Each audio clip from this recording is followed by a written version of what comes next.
Assalamualaikum warahmatullahi wabarakatuh. Kami dari kelompok 5 ingin mempresentasikan design thinking. Sebelumnya, perkenalkan nama saya Family Tuhayu, nomor digit terakhir 157. Dengan lingkungan baru dan jadwal kuliah yang padat, Natalin harus beradaptasi sekaligus mengatur waktu dengan baik. Keterbatasan jarak antar jadwal membuatnya perlu disiplin dalam mengatur istirahat, makan, dan ibadah. Saat memilih tempat makan siang, Natalin mempertimbangkan kantin terdekat agar lebih efisien sekaligus tetap sejalan dengan kebutuhan beribadah. Natalin ini mempunyai motivasi yaitu kegiatan keagamaan, akademik, dan kesehatan. Halo semuanya, perkenalkan nama saya Gania Parsara Sedara Madani Wahid dengan 3 digit NRW terakhir 206. Lalu di customer hypothesis, di sini karena user personanya adalah mahasiswa, kami memprediksi bahwa mahasiswa memerlukan makanan yang murah karena harus mengatur uang belanja bulanan juga. Lalu lanjut ke implied prediction, di mana stated problemnya itu adalah jadwal yang sangat padat dan predictionnya adalah jika ini berkelanjutan, mahasiswa bakal kesulitan untuk mendapatkan nilai yang maksimal. Saya Fatalita Ardila dengan NLP terakhir 188. Di sini saya akan menjelaskan prediction grid kelompok kami. Ini bisa dilihat prediction grid-nya itu dibagi menjadi dua, yaitu confidence di sumbu vertikal dan impact di sumbu horizontal. Pertama, di bagian bawah Grace itu menunjukkan prediction yang masih berupa tebakan, seperti usia Naila dan jadwal istirahatnya. Dua, ada Grace by Strong Intuition, yaitu tentang kebutuhan makanan yang terjangkau dan kurangnya informasi tentang update. Dan yang terakhir adalah intuition based data, yaitu jadwal padat yang menyebabkan Naila kelelahan serta perlunya Naila dalam menemukan solusi yang cepat seperti makanan grab and go. Di sini ada dua yang dikelompokkan berdasarkan warna kuning, 6 dengan warna ungu, dan 1 dengan warna merah. Baik, perkenalkan nama saya Raisa Dinda Rahman dengan 3 digit NRP terakhir 158. Nah, di sebelah kanan saya ini adalah validasi eksperimen yang kita lakukan langsung sama user persona teman kita. Saya akan kembali menjelaskan tentang shorting themes kelompok kami. Di sini udah ada warna ungu, merah, dan warna kuning. Jadi warna ungu itu high impact, high skill and will.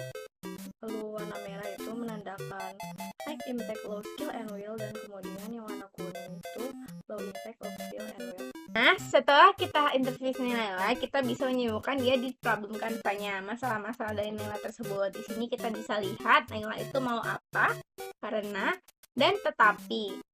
Lalu bagaimana Naila itu mengukir kesuksesannya dan kapan dia bisa menyelesaikannya, dengan apa. Lalu kapan sih Naila ini merasakan kebahagiaan dan apa sih hambatan si Naila ini dari interview dia. Bahkan kapan sih Naila ini merasakan dari problem-problem ini keluar. Dan kita bisa lihat bahwa dia tuh jadwal kuliahnya tuh padat dan dia merasanya pas lapar di kelas dan selesai kelas. Kita bakalan lanjut ke user journey canvasnya si Naila. Di sini kita bisa lihat mood keseharian dari Naila tersebut oleh dari problemnya. Di sini ada kita bisa lihat kalau misalkan dia tuh ada merasa sedih, nggak mood, bahkan dia bingung. Jadi Naila tuh kalau kita lihat ya ada 3, dia tuh sedih. Yang pertama tuh gara-gara dia tuh waktunya tuh singkat, jadi dia nggak bisa makan. Terus dia juga nggak tahu kantin wilayah tuh di mana. Lalu dia gara-gara kelaparan tuh dia juga nggak fokus. Jadi di sini kita dari research kanvanya kita bakal nyari solusi dari aktivitas Naila ini. Apakah kita bisa membuat solusi itu menjadi ringan atau bisa membuat solusi itu jadi senang dari Nailanya. Jadi moodnya lebih tinggi setelah solusi dari kita. Lalu solusi dari kami adalah menyediakan aplikasi berisikan tentang informasi kantin wilayah ITS. Nah, kami harap aplikasi ini tuh bisa membantu mahasiswa baru untuk menemukan informasi-informasi kantin di wilayah ITS. Target audiens kami yaitu mahasiswa ITS yang ingin mengatur waktu agar cukup untuk beristirahat dan tidak bingung untuk mencari makanan. Nah, kami membantu itu dengan cara apa? Dengan cara aplikasi akses mudah dan cepat, di mana aplikasi ini tuh sangat mudah diakses dan cepat karena informasi secara real time.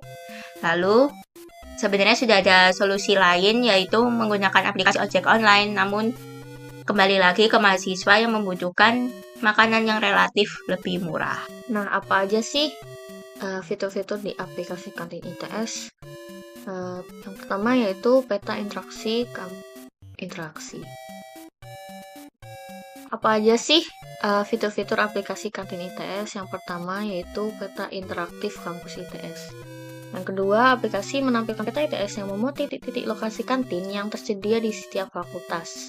Nah, pengguna dapat menekan ikon kantin untuk melihat detail informasi dari kantin tersebut, seperti makanan, minuman, dan harganya. Nah, setiap kantin memiliki halaman khusus yang menampilkan daftar menu makanan dan minuman lengkap, seperti harga, jam operasional, foto makanan. Pengguna bisa melihat pilihan dengan lebih mudah. Kemudian ada fitur jasa just tip. Nah, jasa just tip itu layanan bagi masyarakat yang ingin menitipkan pembelian makanan tanpa datang langsung ke kantin. Mahasiswa yang sedang berada di lokasi dapat menerima pesanan melalui fitur ini, sehingga membantu efisiensi waktu dan mendorong kolaborasi antar mahasiswa. Kemudian ada kontak person. Jadi setiap kantin harus dilengkapi dengan kontak person, seperti ibu kantin atau pengelola, agar mahasiswa dapat langsung menghubungi untuk menanyakan ketersediaan makanan, melakukan pemesanan, atau memberikan masukan. Ini adalah gambaran kecil-kecilan wireframe yang sudah kami bentuk. Mungkin belum jauh dari kata sempurna, tapi ini tiba-tiba kita kelintas buat ngebikin wireframe ini.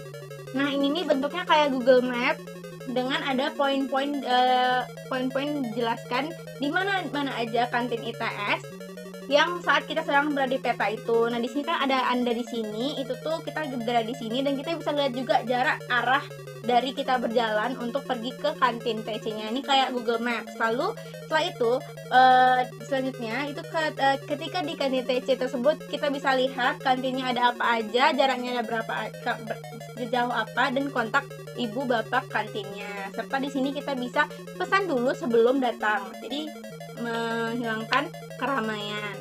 Lalu di sini kita bisa lihat juga rating dari makanan tersebut. Jadi kita kalau misalnya mau makan mungkin mikir-mikir dulu. Jadi kita bisa lihat dari wireframe dari aplikasi ini.